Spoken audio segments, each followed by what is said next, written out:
Hi there. So this tutorial is simply to introduce aggregate demand. We're going to figure out how the aggregate demand curve looks and why it looks that way, and also what makes it shift. So we're thinking about people in general and their spending in general. And specifically, we're looking at prices. So, as always, on any graph, you need to look first at the axes, right? So what are the labels on the axes? We've got the aggregate price level, right? So on all the different price indices we have, we'll use the broadest, which is the GDP deflator, a measure of overall aggregate prices.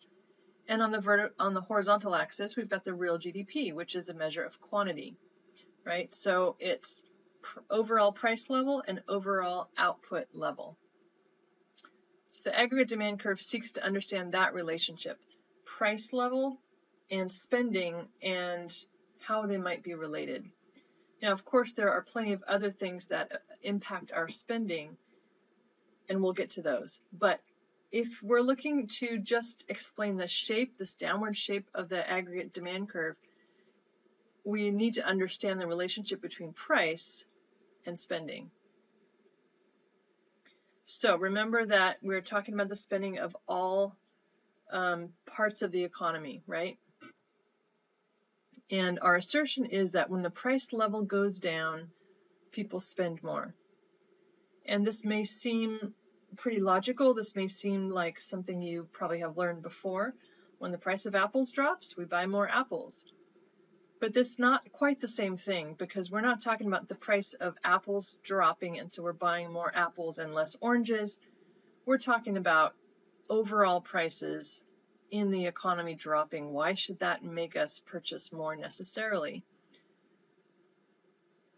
And it's not always just that our income goes further, right? Because we actually, it's possible that our income doesn't go as far, right? If overall prices are dropping, our wage may not be keeping up.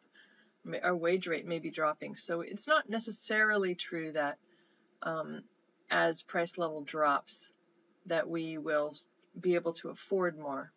So where then are the bodies buried, so to speak? What is the answer for why this curve is downward sloping?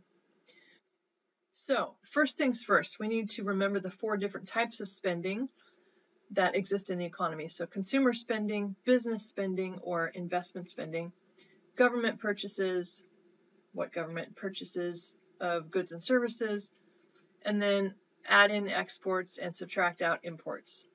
Right, so we're looking for all the different types of spending that is generated on goods produced in America. So the 2 big reasons for a rise in aggregate price level reducing most types of spending. Of course, government spending can be excluded because governments are typically spending for reasons other than price, so they're not as sensitive to price. But for the rest of us, the 2 reasons are the wealth effect. This is not your income, but your wealth separate from your income, right? Your savings, your holding of stocks and bonds for those Americans that can afford to do that. You have a higher price level reduces the purchasing power of wealth, right? Because wealth you can think of as remaining static, and when prices rise, the wealth just doesn't go as far. And conversely, when prices drop, wealth does go further. So when prices drop, the value of the equity in your home, for instance, will go further. And so we notice when prices drop, people spend more. They feel wealthier. And the interest rate effect. So this is a little bit more complex, but the basic idea is this. When interest rates rise, when prices rise, interest rates rise. And the second reason is the interest rate effect. A higher overall price level makes households hold more money and leads to a rise in interest rates. More on this when we talk about money. But the general idea is higher prices lead to higher interest rates. Higher interest rates make it more expensive to borrow and spend, and you can expect businesses and consumers to reduce their spending. So that's somewhat of an introduction to how prices affect people's spending. What about things other than overall price level? Because probably none of us, when we're making our spending decisions, check the inflation level before we go do our spending, partly because we've had low inflation for quite a while in the US, but also just because there's more important things that determine our spending. And these things shift the aggregate demand curve and are responsible for many of the economic ups and downs that we have. When a whole bunch of people decide to spend more at every price level or spend less at every price level, you've got a shift in aggregate demand. And a big portion of this is down to expectations. So if we expect the economy to get better, or on a more personal level, you're expecting to land your first job, or perhaps you've been hired and you haven't had the paycheck yet, but you know that it's coming, or you expect your income to rise in the near future, you're going to start spending in that direction.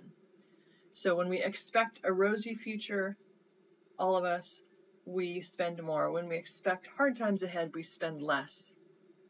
So people's moods matter. John Maynard Keynes thought this could be summarized as animal spirits. Other things that matter, our wealth, right? So, for instance, the 2008 financial crisis, a lot of people lost a lot of real estate wealth as the bottom fell out of the housing market. And that means, even though the prices haven't changed overall, our wealth has dropped. And the size of the existing stock of physical capital. This is, how many machines do firms already have? How much extra space in their warehouses do they already have? This can help or hinder their decision to want to purchase more of that stuff. So this is specific to businesses, and it depends on how much excess capacity they have, right? They're not going to buy new factories if their factories are laying empty. And finally, government policies, fiscal policy done by the federal government, monetary policy done by the Federal Reserve, different tools aimed at the same thing, which is stabilization of the economy. And they do this mainly through aggregate demand. So our government policies and our Federal Reserve policies are almost always going to be affecting aggregate demand and shifting it one way or the other. Mostly to the right. Mostly these policies are used during times of recession.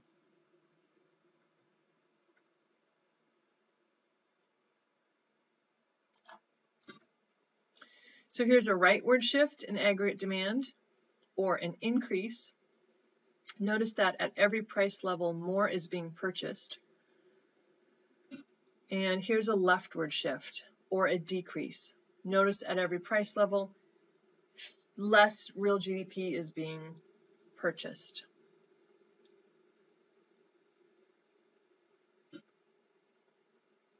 So we mentioned wealth in two different ways. We mentioned it as a reason for the aggregate demand curve to be downward sloping, but we also talked about it as a shift, thing that can shift the aggregate demand. So which is it? It depends. Don't you love that answer? If it's a change in the price level that affects our wealth, then it's sliding along the aggregate demand curve, right? Because remember, on your vertical axis of the aggregate demand curve, it is price level. So if the price level is changing, you're moving to a different data point on an already existing relationship. There's an equation for that line, and you're just plugging in new inputs, but you're not changing the fundamental relationship. If something else happens, like a stock market crash or a housing market crash, notice that prices have not changed, but wealth has changed and our spending has changed. So let me give you a quick practice question. So in applying the aggregate demand model, look at this, pause for just a minute, answer the question on your own, and then I'll give you the answer. And here comes your answer. It is a spending situation, so it's an aggregate demand situation, and it's a decline in aggregate demand. The aggregate demand curve will shift leftward. And there you go.